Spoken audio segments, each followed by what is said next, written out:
Bismillahirrahmanirrahim. Assalamualaikum warahmatullahi wabarakatuh. Waalaikumsalam warahmatullahi wabarakatuh. Alhamdulillah pemirsa TVmu dimanapun Anda berada, hadir kembali bersama saya Isam Marsha dalam program diskusi reflektif Bulan Bermuhammadiyah.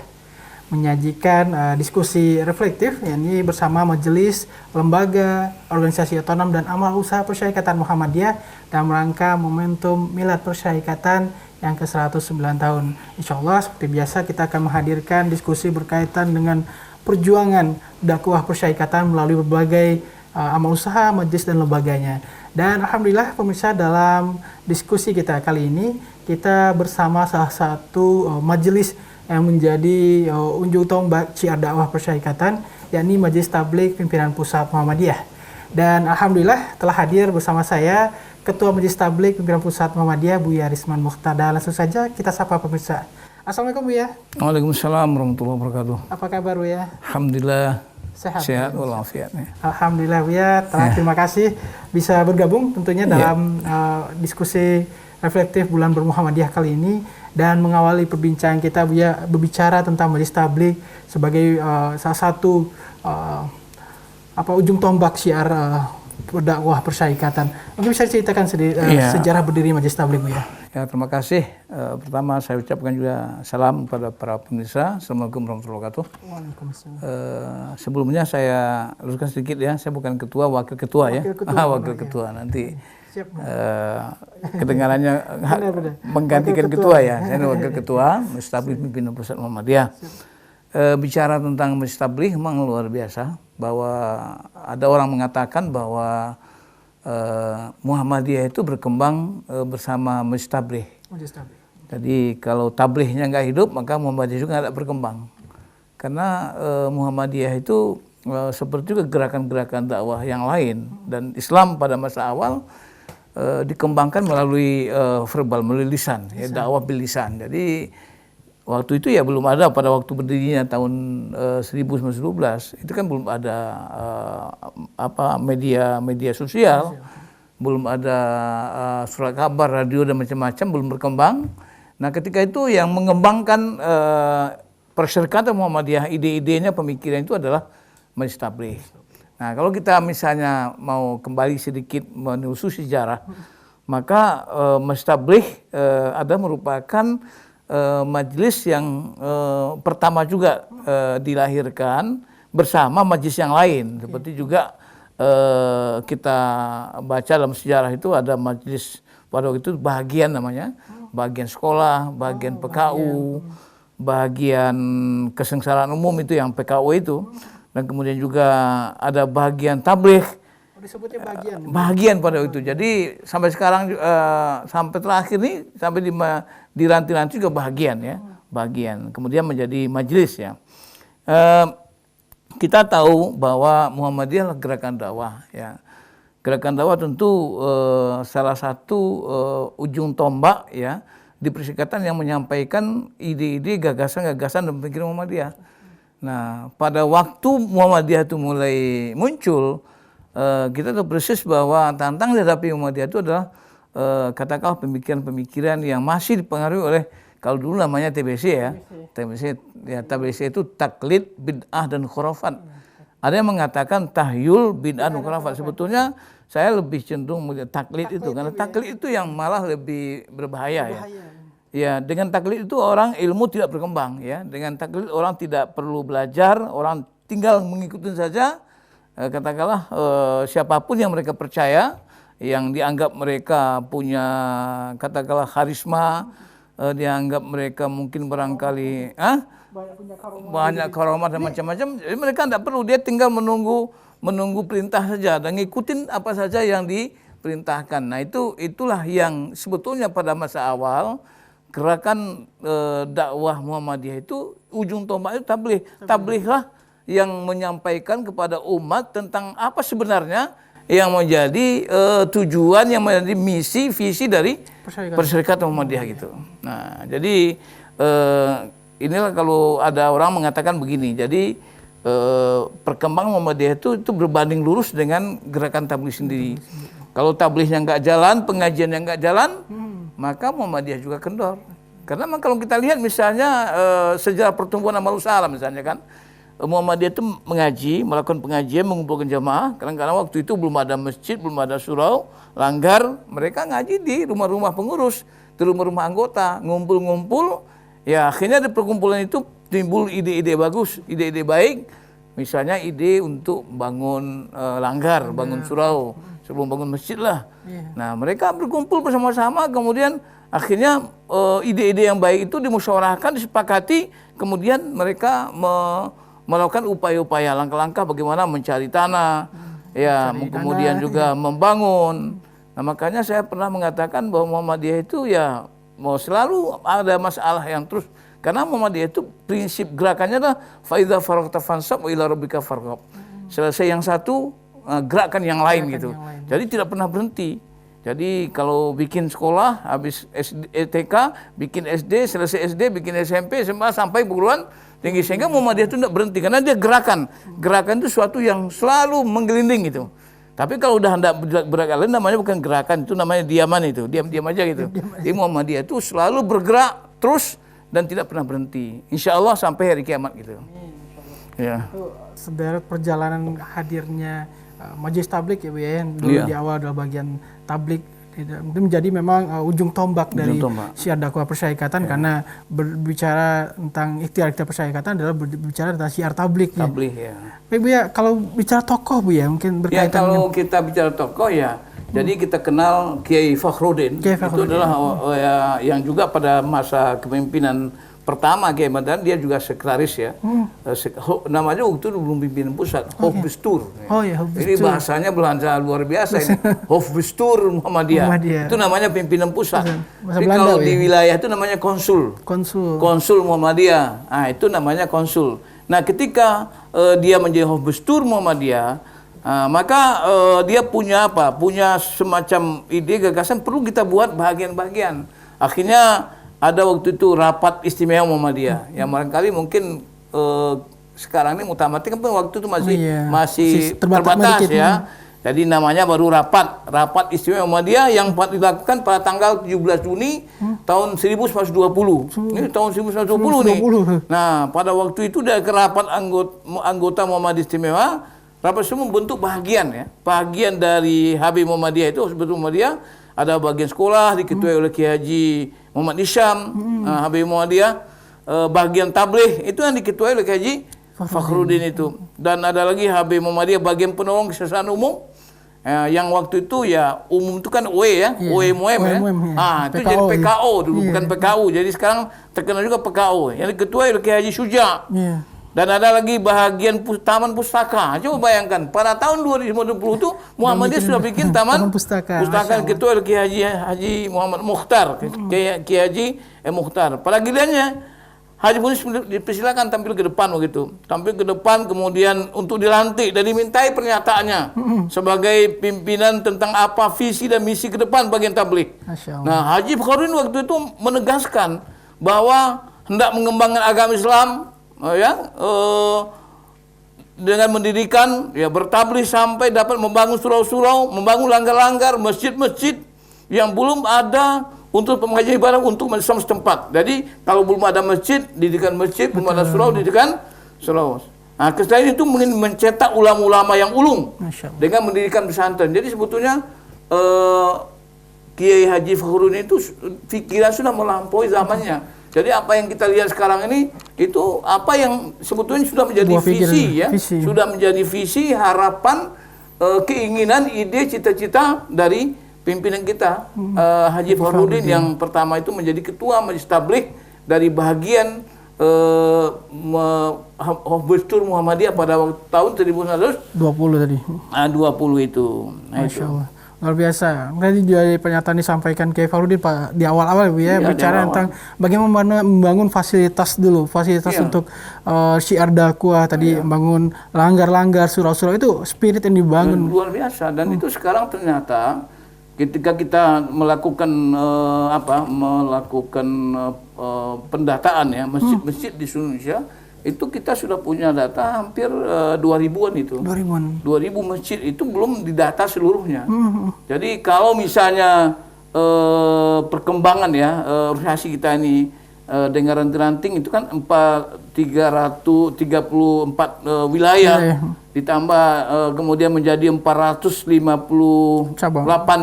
daerah itu kalau misalnya kita berhitung minimal saja 3 kali yang per 98 itu 1.500-an, kemudian dikali lagi 3 dengan cabang dengan ranting itu 5.000 itu hampir semua punya musala dan punya masjid itu karena mereka berkumpul di situ.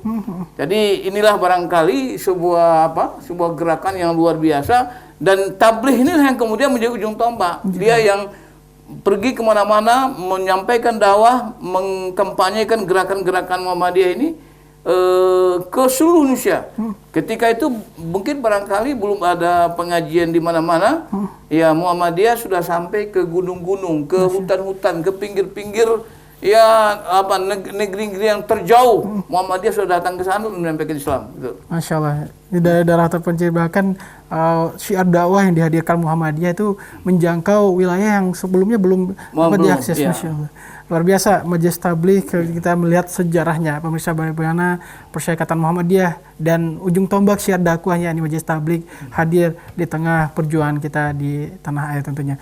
Buya, kita tahan sejenak, kita akan kembali usai jeda berikut, dan pemirsa tetap bersama kami dalam diskusi reflektif Bulan Bermuhammadiyah. Alhamdulillah, terima kasih pemirsa, Anda masih bersama kami dalam diskusi reflektif Bulan Bermuhammadiyah dalam rangka Milad 109 Persyarikatan Muhammadiyah, dan masih bersama Buya Risman Mukhtar, Wakil Ketua Majelis Tabligh Pimpinan Pusat Muhammadiyah. Buya, tadi kita sudah sedikit mengulas tentang hadirnya Majelis Tabligh di Persyarikatan Muhammadiyah dengan perjuangan dan visi Kiai Haji Fahrudin yang hadir dalam misi-misi dakwah persyarikatan, diantaranya tadi seperti yang Buya sampaikan. Nah, kalau bicara konteks kekinian Buya, program-program seperti apa yang sekarang digawangi oleh Majelis Tabligh dalam rangka syiar dakwah persyarikatan Buya? Ya, tentu sesuai dengan perkembangan, tuntutan dan kebutuhan masyarakat atau dakwah. Majelis Tabligh selalu membenahi diri, selalu berusaha untuk melayani dan menyediakan berbagai program-program dakwah, khususnya dalam kaitan dengan tabligh yang mampu menjangkau berbagai segmen masyarakat ya. Kalau tabligh yang konvensional yang kita lakukan itu masih katakanlah misalnya mengembangkan, meningkatkan fungsi dari masjid sebagai pusat ibadah, tidak saja sebagai tempat ibadah, tapi juga tempat pusat dakwah ya, penyebaran Islam di berbagai negeri. Kemudian juga kita juga punya visi tentang bagaimana masjid ke depan menjadi pusat kesejahteraan umat ya, pusat kesejahteraan umat. Karena bagaimanapun Islam yang didakwahkan oleh Muhammadiyah Islam yang komprehensif ya, bukan Islam yang parsial. Bahwa Islam itu adalah syumul, syamilatun ala kulli awal basariyah, meliputi segala aspek kehidupan manusia. Jadi oleh karena itu Muhammadiyah selalu berusaha untuk bagaimana dakwah itu dakwah yang mencerdaskan, dakwah yang mencerahkan, dakwah yang menyejukkan, juga dakwah yang menyejahterakan dan membahagiakan. Karena bagaimanapun ketika kita berdakwah hanya menyejukkan, sejuk saja, tapi tidak membahagiakan, tidak menyejahterakan. Nah, oleh karena itu Muhammadiyah dalam tema-tema dakwahnya itu selalu mencoba melakukan langkah-langkah bagaimana kemudian mampu memenuhi apa yang menjadi persoalan masyarakat. Jadi dakwah pada prinsipnya upaya kita untuk merespon persoalan masyarakat. Karena dakwah itu kalau salah satu ketua Majelis Tabligh itu dulu pada tahun 90-an itu Pak Amir Rais itu pernah merumuskan ialah dakwah sebuah proses rekonstruksi sosial berdasarkan tatanan Al-Quran dan Sunnah. Jadi oleh karena itu Muhammadiyah harus mampu memberikan jawaban terhadap berbagai persoalan umat. Jadi umat tidak hanya persoalan-persoalan yang berkaitan dengan masalah-masalah yang menyangkut bagaimana mereka beribadah dengan baik, tapi mereka juga mampu menjawab berbagai persoalan tentang hidup dan kehidupan, tentang masalah ekonomi, masalah pendidikan dan sebagainya. Jadi di antara program Muhammadiyah itulah mencoba mengangkat tema-tema yang sesuai dengan kebutuhan dan tuntutan masyarakat sendiri. Tidak saja tema-tema yang berkaitan dengan masalah-masalah akidah, masalah ibadah, masalah akhlak, tapi juga masalah-masalah muamalah. Berarti sekarang ini misalnya Muhammadiyah mubalik-mubaliknya ikut melakukan katakanlah misalnya literasi bagaimana berekonomi syariah. Kalau misalnya, Literasi keuangan syariah. Karena bagaimanapun ketika orang misalnya beribadah secara Islam, secara syariah, kemudian akhlaknya syariah, tapi kalau muamalahnya tidak syariah, ya bagaimana mungkin kita akan melahirkan sebuah masyarakat yang visi dia Muhammadiyah itu adalah ingin mewujudkan masyarakat Islam yang sebenarnya. Masyarakat sebenarnya itu adalah masyarakat yang memiliki karakter ya keislaman yang menyeluruh, tidak hanya akidahnya, tapi juga ibadahnya, muamalahnya, akhlaknya dan seluruhnya. Oleh karena itu para Muhammadiyah, Majlis Tabligh Muhammadiyah selalu mencoba ya menyusun ya tema-tema ya berdiskusi, melakukan berbagai FGD, berbagai diskusi tentang bagaimana supaya tema-tema khutbah, tema-tema ceramah yang kita sampaikan itu mampu menjawab ya, seperti misalnya di kajian Ahad pagi misalnya yang kita lakukan di Masjid Tanwir, kantor pusat Muhammadiyah Menteri Dalam 2 Jakarta Pusat ini, itu di sana ada pengajian tentang Islam dan kesehatan, itu ada Pak Dr. Skiman, ada pengajian tentang Islam dan ekonomi ya Pak, ada Pak Jafri Khalil yang ahli ekonomi syariah, kemudian ada Pak Soba, kemudian ada yang lain yang kita bicara secara komprehensif tentang Islam. Jadi Islam tidak kita bicara hanya tentang bagaimana cara kita beribadah yang benar, tapi juga bagaimana berkehidupan yang benar. Karena Islam itu tidak hanya sebuah konsep, tapi dia harus betul-betul diimplementasikan dalam kehidupan sehari-hari. Oleh karena itu di antara apa yang dilakukan Muhammadiyah sekarang adalah melakukan updating, melakukan aktualisasi tentang tema-tema yang diangkat dalam berbagai kajian-kajian Muhammadiyah gitu. Masya Allah, artinya Majlis Tabligh dengan syiarnya Buya tadi tidak hanya fokus tentu bicara tentang konteks ibadah, bagaimana masyarakat bicara tentang ibadah yang benar, tapi lebih luas bicara tentang tadi perspektif Islam dan kesehatan, Islam dan pendidikan, dan tentunya berkaitan dengan kesejahteraan masyarakat Buya. Nah kalau secara spesifik Buya berkaitan dengan program-program kita kan Majlis Tabligh ada banyak sumber daya yang juga bicara tentang dakwah, pendidikan, itu seperti apa Bu ya? Ya sebetulnya di Muhammadiyah karena ini gerakan, gerakan ini meniscayakan kita harus melakukan regenerasi ya, menyiapkan kader-kader, menyiapkan tenaga-tenaga mubaligh yang betul-betul mampu ya melaksanakan tugas-tugasnya dengan baik sesuai dengan tuntutan dan kebutuhan masyarakat. Nah, Muhammadiyah, Majlis Tabligh pimpinan Muhammadiyah melakukan berbagai langkah-langkah strategis, diantaranya adalah melakukan kegiatan-kegiatan yang disebut juga kalau misalnya untuk yang sudah operasional, itu yang existing di masyarakat, kita mengadakan namanya refreshing mubaligh se-Indonesia. Ini beberapa wilayah sudah kita lakukan. Jadi mubaligh itu kita refresh ya. Kita berikan informasi-informasi, wawasan-wawasan, kita membangun mindset baru bagaimana ke depan tabligh harus kita laksanakan, harus kita kembangkan di berbagai wilayah daerah di seluruh Indonesia. Nah, untuk generasi baru ini kita melaksanakan berbagai kegiatan, ya pembinaan-pembinaan yang bersifat pelatihan-pelatihan, ya seperti juga misalnya sekarang kita alhamdulillah Majlis Tabligh sudah punya Tabligh Institute di Yogyakarta, ya dengan gedung yang luar biasa, itu dukungan dari dari tokoh-tokoh dari pimpinan pusat Muhammadiyah, dan alhamdulillah sekarang sudah berfungsi. Di situ sudah ada kader-kader kita, mahasiswa-mahasiswa yang terbaik, itu insya Allah berdasarkan hasil kerja pimpinan kita kemarin, itu akan kita rekrut dan kita magangkan di sana. Pusat kaderisasi di pusat itu mungkin ya kita tidak punya tidak akan menjadi sebuah sebentuk pesantren, tapi ada mereka-mereka yang punya talenta ya, dakwah, punya talenta organisasi, mereka nanti hidup bersama-sama pimpinan di sana, merasakan bagaimana gerakan Muhammadiyah, mereka betul-betul meresapi ya semangat bermuhammadiyah, dan itu nanti kita ambil dari berbagai katakanlah mereka memang kuliah di Jogja, tapi mereka mungkin berasal di Indonesia Timur, dari bermacam-macam, sehingga ketika kembali ke daerah masing-masing mereka punya semangat yang luar biasa itu.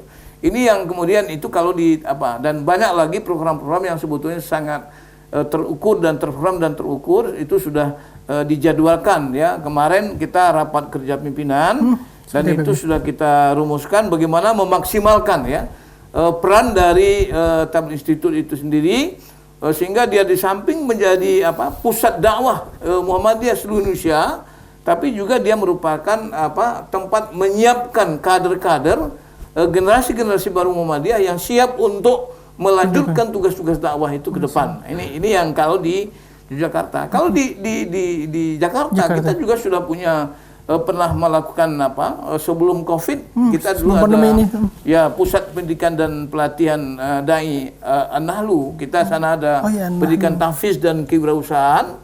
Kita sudah sempat melaksanakan 3 angkatan. Masih kita ada 50 orang, jadi 150 orang yang berasal juga dari seluruh Indonesia. Dan itu memang mereka tadinya kita terima dari SMA, dari Aliyah, tapi karena memang mereka ini setelah belajar 8 bulan, ya sampai setahun kita dibina di An-Nahlu, mereka memang belum mau kembali ke kampungnya. Ya mereka ada yang ingin belajar terus ke Mesir, ke Madinah, ke berbagai daerah-daerah di Timur Tengah. Jadi oleh karena itu kita berpikir juga ini kan kebutuhan dai di wilayah itu luar biasa, sangat mendesak, sehingga kita mengadakan kerjasama dengan berbagai perguruan tinggi, di antaranya Universitas Muhammadiyah Jakarta. Kita kerjasama dan insya Allah sebetulnya kita sudah siap melaksanakan menyiapkan sarjana-sarjana yang mau balik gitu. Jadi mereka-mereka yang mau S1, yang mau wisuda sekitar pada semester ke-7 ketika mereka KKN, kita buat KKN khusus. Mereka yang dari berapa perguruan tinggi itu, berapa fakultas yang punya talenta kita siapkan selama berapa bulan, sehingga ketika mereka di wisuda, mereka tidak saja jadi sarjana, tapi mereka juga mampu menjadi mubaligh Muhammadiyah gitu. Akademisi intelektual sekaligus mubaligh. Gitu. Dan itu paket lengkap tentunya Bu ya untuk bagi persyarikatan. Artinya seperti yang Bu ya sampaikan, ini ikhtiar untuk membangun kaderisasi, membangun kader-kader dakwah untuk persyarikatan menjadi salah satu prioritas utama Bu ya untuk Majelis Tabligh. So bagaimanapun yang namanya Muhammadiyah ini kan gerakan ya. Gerakan yang tidak pernah berhenti. Jadi bahwa menyiapkan kader-kader sehingga kelanjutan kesinambungan gerakan Muhammadiyah itu akan terjamin. Tapi kalau misalnya kader ini kita tidak siapkan, yang berdakwah itu cuma dibiarkan yang tua-tua saja, di samping memang ya apalagi kita menghadapi segmen dakwah yang masyarakat yang milenial, tidak bisa dihadapin oleh yang kolonial ya. Jadi yang milenial ini harus juga dai-dai yang milenial juga. Jangan nanti segmen dakwahnya milenial tapi yang berdakwahnya kolonial. Ini bahasanya nggak nyambung ya.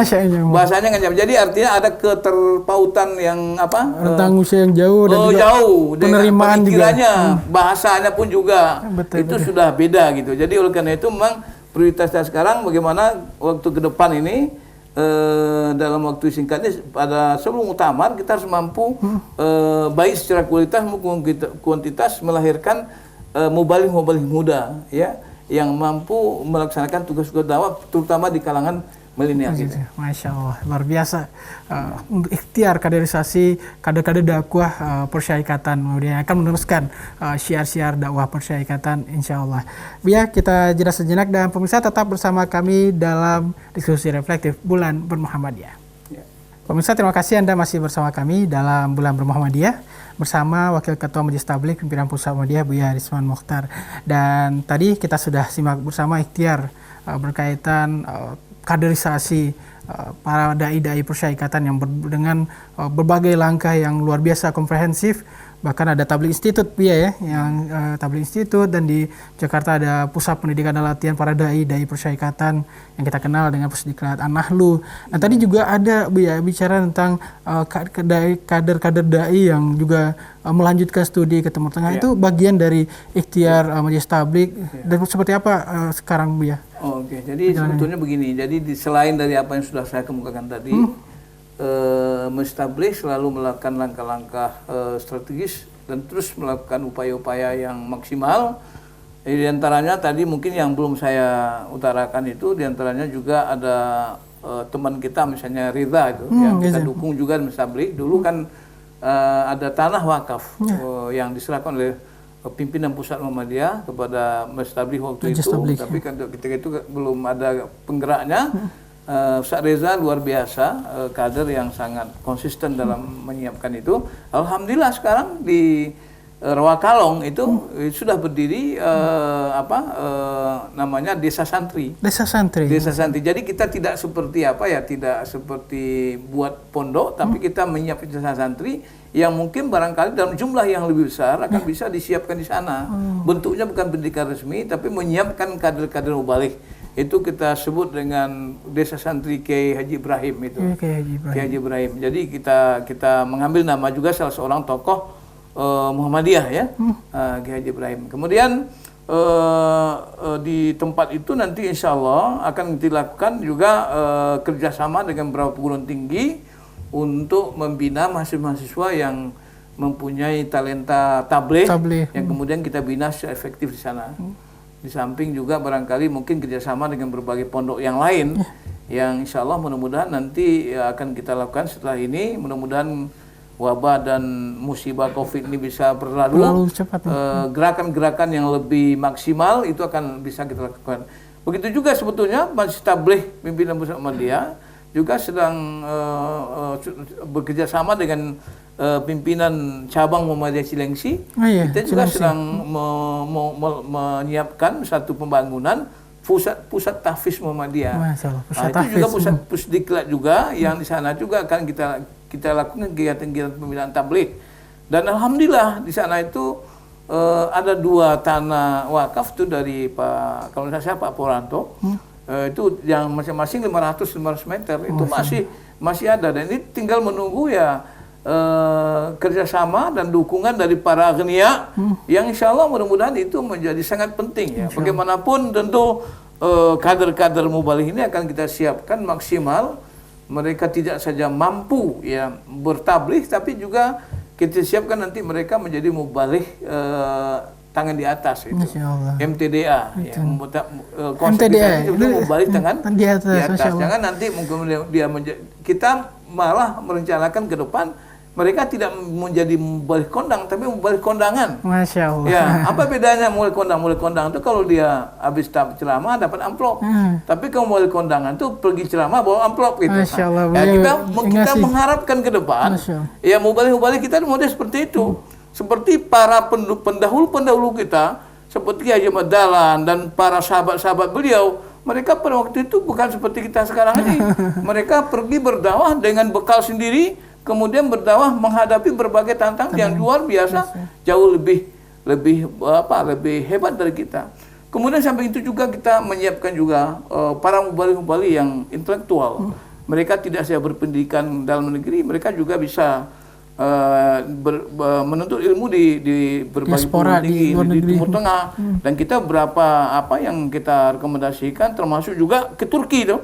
Itu dulu saudara Jelang ya, yang sekarang ini menjadi sekretaris PCIM di Turki. Itu ada aktivis aktivis Masjid Tabligh yang kita rekomendasikan. Malah waktu itu cuma tokoh saya kan, kayaknya teken waktu itu tuh sebagai tokoh ya, tidak pakai stempel tapi tokoh namanya. Kalau di sana kan tidak tahu orang tokohnya tokoh seperti apa ya. Yang penting tokoh gitu ya. Alhamdulillah sekarang sudah dia dapat program doktor. Jadi nanti dia kembali. Penusyanti udah di doktor itu, dia 4 tahun programnya dan boleh bawa istri ke sana. Masya Allah. Bisa nanti kalau dapat juga boleh bawa istri ke sana. Amin, insya Allah, insya Allah. Jadi ini kita artinya apa? Muhammadiyah Masjid Tabligh akan coba menjadi apa? Kita ini harus jadi sabut ya. Sabut artinya semakin besar airnya kita selalu di atas itu. Jangan jadi batu ya. Kalau jadi batu kita air semakin tinggi kita tetap di bawah. Jadi Muhammadiyah itu harus jadi sabut itu, sabut dan pengertian sabut kelapa itu ya. Jadi kalau air naik dia naik juga. Jangan nanti masyarakatnya udah pinter-pinter mau baliknya malah nggak ngikutin informasi itu, wawasan nggak berkembang itu.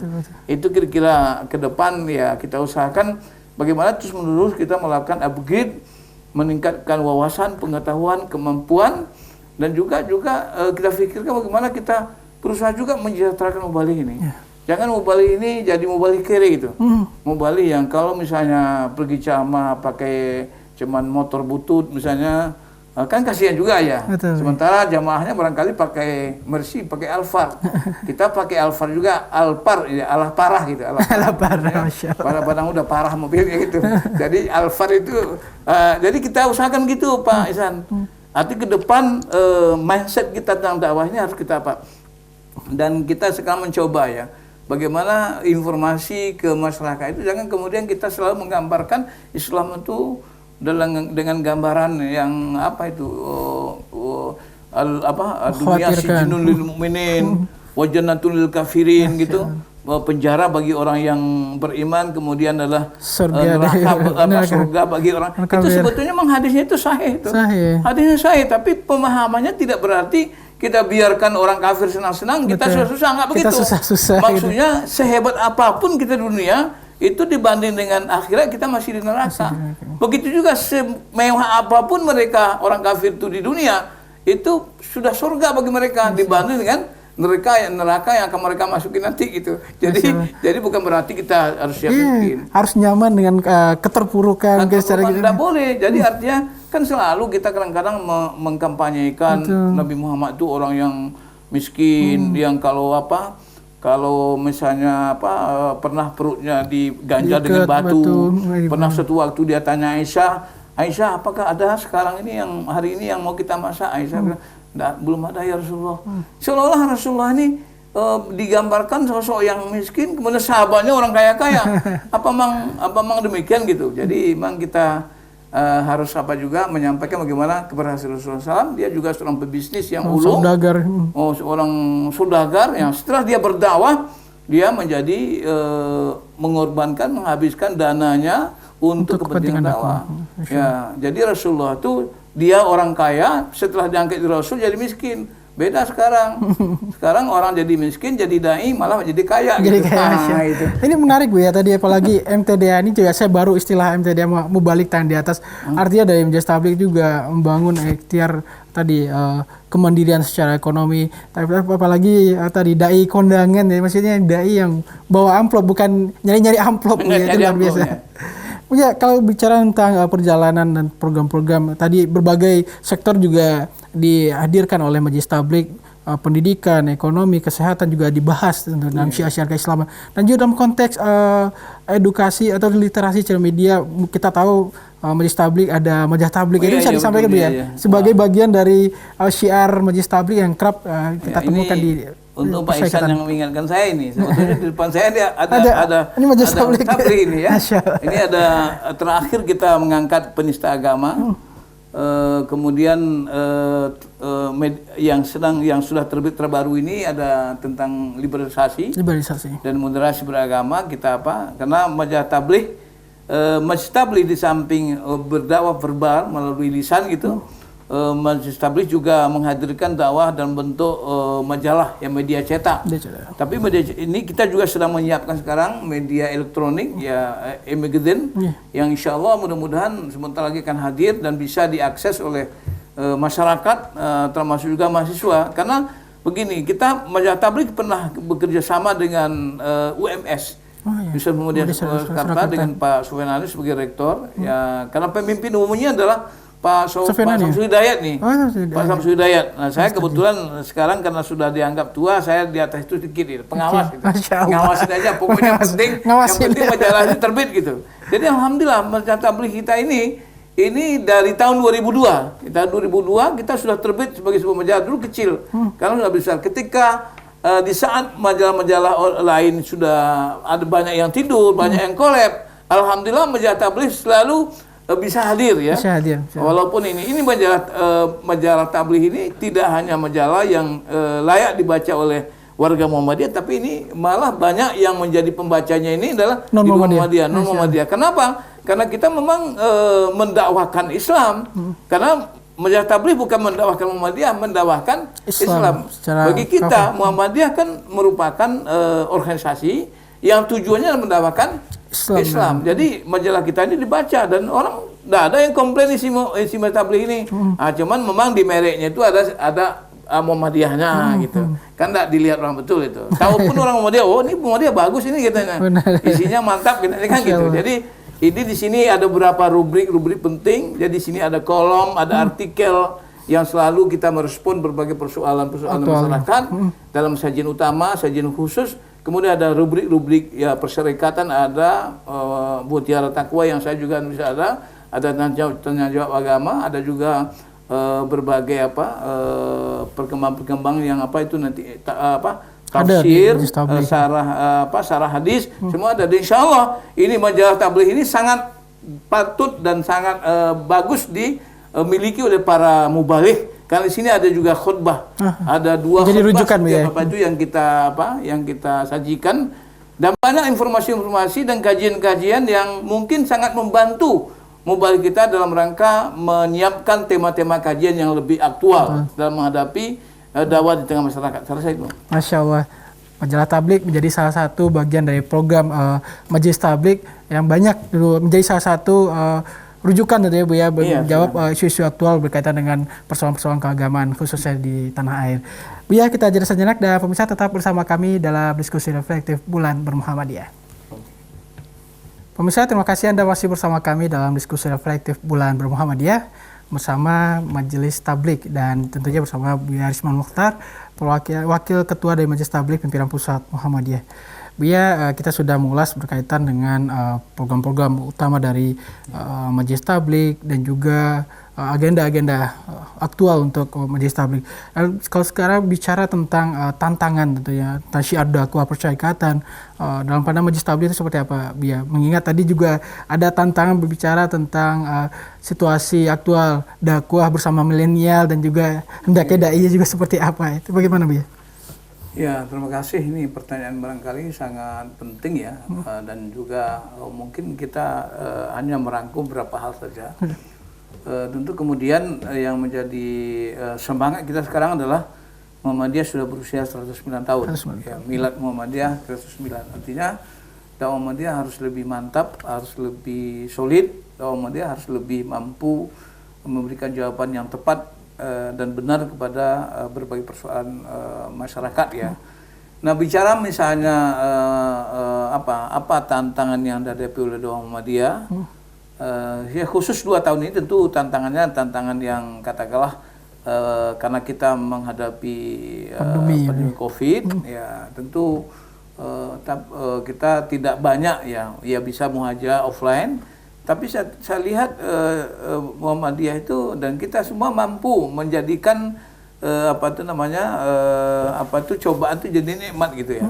Bahwa kalau dulu kita berdakwah itu hanya terbatas beberapa orang offline. Tapi sekarang dakwah kita bisa kemana-mana. Saya pernah berdakwah ke Turki tapi melalui di Menteng saja. Ya, jadi artinya lebih progresif. Jadi artinya memang tantangan itu ada. Tapi bagi kita Muhammadiyah tantangan itu adalah peluang untuk kemudian kita semakin berkembang. Sebenarnya persoalan kita dalam menghadapi dakwah ini memang sekali lagi ya istilah saya itu mobilitas gitu. Mobilitas itu artinya mobil dan isi tas, itu masalah itu ya. Bagaimana kemudian dakwah ini tentu bagaimanapun harus didukung dengan dana yang kuat, karena bagaimanapun bicara kita pimpinan pusat Muhammadiyah, tentu dakwahnya tidak hanya Yogyakarta dan Jakarta, tapi kita bertanggung jawab atas gerakan Islam, gerakan dakwah, gerakan tabligh secara menyeluruh dari Sabang sampai Merauke. Kita tidak hanya menggerakkan dakwah di kota Jakarta dan di Yogyakarta saja, tapi kemudian dakwah itu menggeliat di berbagai daerah. Ini satu tantangan juga yang luar biasa menurut saya. Tapi dengan kebersamaan dan kerjasama kita seluruh jaringan organisasi Muhammadiyah, saya pikir ini akan bisa kita atasi. Kita sangat optimis ya. Insyaallah. Bagaimanapun misalnya ada Lazis ya, lembaga amil zakat infak sedekah pusat yang kemudian alhamdulillah sekarang ketuanya juga sudah diangkat jadi Dirjen ya, Dirjen urusan haji dan umrah ya. Dan sekretaris sekarang Pak Mali yang jadi ketua. Dan ini saya pikir di berbagai daerah sudah ada. Saya sebetulnya kalau bicara tantangan, sebetulnya tantangan yang paling besar itu yang ada dalam diri kita aja. Masya Allah. Jadi yang perlu kita bangkitkan semangat optimisme itu. Tidak pernah ada satu gerakan-gerakan kebaikan, gerakan dakwah yang menghadapi tantangan. Rasulullah saja menghadapi tantangan. Kalau kita bicara tantangan, kita barangkali nanti kita akan memanja sekarang. Kalau dulu kita bicara menghadapi TBC, taklid bid'ah khurafat, hari ini ya barangkali mungkin sepilis masih kita hadapi. Betul. Jadi plus, jadi TBC plus TBC masih ada juga plusnya apa ya? Sekularisme, pluralisme dan liberalisme dan macam-macam nativisme juga kita hadapi. Tapi kemudian itu tidak menjadi masalah ya. Kita akan tetap terus berjalan. Dakwah Islam itu akan kita laksanakan terus karena bagaimanapun kita lihat perkembangan Islam itu dari masa ke masa itu tidak pada situasi tenang. Kita tahu bahwa pada zaman Khalifah Bani Umayyah, Bani Abbasiyah, itu selalu terjadi pertempuran dari satu golongan dengan golongan lain. Tapi kemudian Islam terus berkembang sampai ke Afrika, sampai ke Spanyol. Tapi malah kemudian Islam mampu menjadikan Spanyol itu jadi pusat peradaban. Peradaban di dunia pada tahun ke-7 itu, pada 7 abad, itu Islam menjadi pusat peradaban. Orang mungkin ketika itu dari Eropa semua belajar ke Andalusia. Lahir tokoh-tokoh yang intelektual muslim seperti Avicenna dan lain sebagainya itu kan itu luar biasa Islam. Ya oleh karena itu saya melihat ke depan ini ya ada tantangan. Tapi bagaimana kemudian Allah SWT meyakinkan kita fa inna ma'al usri yusra. Sesungguhnya bersama kesulitan itu ada kemudahan. Jadi betul Allah itu mendatangkan ini sulit dan mudah itu bukan sesudah, bukan ba'da usri yusra, tapi ma'al usri yusra. Jadi itu yang kita bangun, mindset yang kita bangun, optimisme. Kita tidak pernah melihat itu sebagai sebuah persoalan, tapi memang bagaimanapun ya mungkin banyak gerakan-gerakan sekarang yang juga harus kita hadapi. Di antaranya kita lihat media sosial dakwahnya jalan, cuman saja masalahnya saya melihat ada persoalan yang agak merisaukan kita. Jadi bahasa-bahasanya sudah mulai tidak bahasa dakwah gitu. Ya. Sebenarnya bagaimanapun dakwah harus memastikan bahwa semakin terjadinya penguatan gerakan dakwah dan ukhuwah Islamiyah. Tapi malah sekarang terjadi polarisasi Islam. Polarisasi yang terjadi sehingga ada kelompok macam-macam lah yang kemudian kita ini semakin hari semakin terpolarisasi dan kita yang besar tidak menjadi kuat, tapi malah kita menjadi lemah gitu. Jadi tantangan Islam sekarang ini apa? Menurut saya adalah bagaimana kita mempersatukan umat, menyatukan Muhammadiyah, mempersatukan umat. Kita ini merupakan umatan wahidah, satu umat yang harus bersatu untuk menegakkan dakwah Islam. Karena ini dakwah Islam ini menurut Allah SWT surah Asy-Syura ayat 13 Allah mengatakan syara'akum minad-din ma wasabi Nuhan waladzi auhayna ilaika wa ma wasalna bihi Ibrahim wa Musa wa Isa an aqimud-din. Allah mengatakan Allah telah syariatkan untukmu tentang Islam itu apa yang Allah wasiatkan kepada Nuh dan apa juga yang Allah wahyukan kepada Nabi Muhammad itu juga yang kami wasiatkan kepada Ibrahim, Musa dan Isa apa? Tegakkan Islam dan jangan berpecah belah. Masya Allah. Itu satu hal yang perlu kita hadapi, tantangan yang berat sekarang ini. Dalam surah yang merintahkan mendirikan Muhammadiyah ini juga wal takum minkum ummatun yad'una khair wa ya'muru bil ma'ruf wa yanhauna 'anil munkar wa ulaika humul muflihun. Ayat berikutnya apa? Wala takunu kalladzina tafarraqu wa ikhtalafu min ba'di ma ja'ahumul bayyinat wa ulaika lahum 'adzabun alim. Selama kita ini kita baca wal takum minkum aja. Hendaklah ada kamu mengadakan membentuk satu umat organisasi yang menyuruh kepada Islam, memerintahkan yang ma'ruf, mencegah yang mungkar. Maka mereka itu menang. Tapi ayat 105-nya tidak kita baca. Apa 105-nya? Jangan kamu seperti orang yang berpecah belah dan berselisih setelah datang kepada mereka keterangan jelas. Mereka itu diancam dengan azab yang besar.